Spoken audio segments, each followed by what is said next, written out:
sabe o que dói mais nesse caso? É que a Portuguesa errou.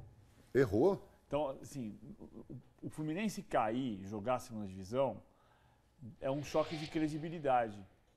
O Fluminense permanecer na primeira divisão pode ampliar o descrédito e se falar em virada de mesa.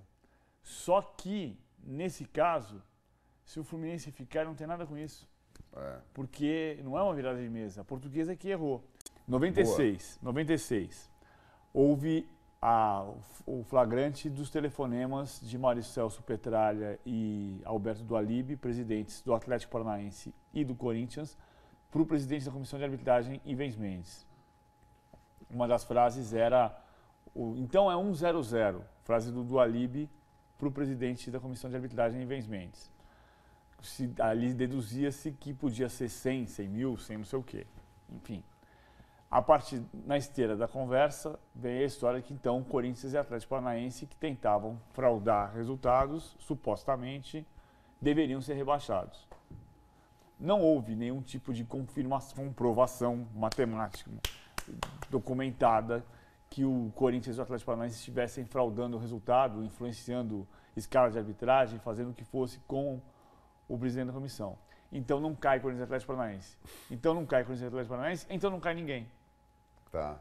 E assim Fluminense e Bragantino permaneceram.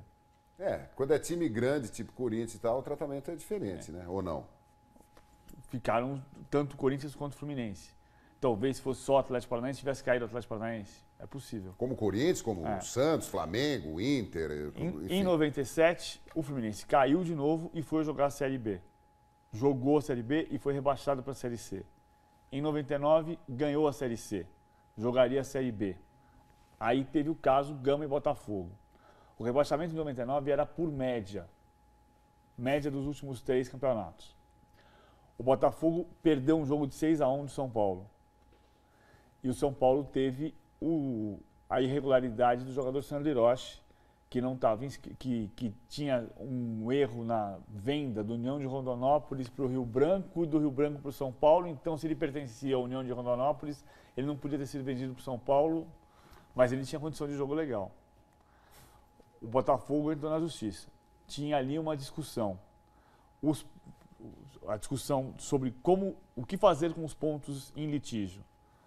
O Botafogo conseguiu reverter os pontos da derrota. O São Paulo perdeu os 3 pontos e os 3 pontos passaram para o Botafogo. Passaram para o Botafogo. Muita gente dizia, não, pela legislação atual, os pontos têm que sair do São Paulo e desaparecerem no campeonato. Não vão para o Botafogo. Naquele mesmo ano, teve decisão no Campeonato de Rondônia com decisão desse tipo. Os pontos saíram de um e foram para o outro.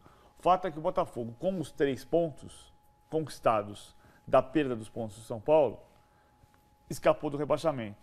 Caiu o Gama. O Gama foi à Justiça Esportiva. Não teve sucesso. O Gama conseguiu uma liminar na Justiça Comum que dava a ele o direito de ser integrado ao campeonato da Série A para que não houvesse prejuízo para ele enquanto não fosse julgado o caso no seu cerne. Sabe quando foi julgado o caso Gama e Botafogo? Na Justiça Comum? Nunca. Nunca. Se você entrou num campeonato que tem leis esportivas, sujeite-se a essas leis. Porque você e aí sabe o Fluminense não jogou a Série B por conta disso? Aí, por conta disso, a CBF não tinha competência para fazer o campeonato. Então, teoricamente, o campeonato de 2000 não é campeonato brasileiro, né? Porque assim, você não tinha como fazer um campeonato com os 24 clubes. Então, ela fez o campeonato com 25. Ela incluiu o Botafogo de Ribeirão Preto, o América Mineiro, o Fluminense. Foram 4 clubes que entraram na esteira disso e o Fluminense voltou por causa disso. Bahia, né? O Bahia. O Bragantino, você fala Olha, agora, enfim. Não, o Bragantino foi antes. Foi anterior. Agora, eu acho que é importante dizer... Seria cômico se não fosse Falta trágico. lembrando a história toda, eu acho que assim, vou até frisar aqui, não estou justificando o justificável, não estou defendendo a Portuguesa, estou defendendo a lambança.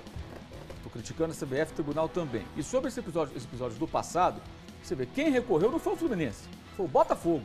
Quem ganhou os pontos não foi o Fluminense, foi o Botafogo. E aí, a partir do recurso do Gama, junto com o Fluminense, outros subiram. O escândalo do 1-0-0 não foi do Fluminense, foi do Corinthians, certo? Do Sr. Ivens Mendes e o Atlético Paranaense, que gerou uma confusão da qual o Fluminense se beneficiou de novo. Ou seja, não foi o Fluminense que entrou no tapetão nessas ocasiões. E hoje não é o Fluminense que está recorrendo. Ah, então tadinho do Fluminense. Não estou defendendo o Fluminense nenhum. O Fluminense aproveitou, sim, na prática, de situações causadas nesses episódios, não por ele diretamente, mas pela cartolagem, pelos advogados que entram com 1000 recursos, por esses personagens do futebol.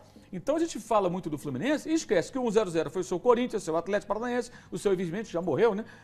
O seu Botafogo, que ganhou pontos de um jogo que perdeu de 6-1. O que o Vasco está pedindo hoje, porque a realização de um outro jogo, o Botafogo não fez um outro jogo com o São Paulo, ele ganhou os pontos do jogo com o São Paulo, que foi um massacre no Morumbi. Porque um jogador tinha lá um documento, lá um papel que estava errado. Então tem muito mais gente envolvida, a gente lembra muito do Fluminense. E hoje tem gente acusando o Fluminense, o que eu não vejo como algo correto. A não ser que alguém descubra amanhã que o Fluminense está por trás de alguma coisa. Até agora nada apareceu, então acho que o Fluminense está entrando de carona de novo.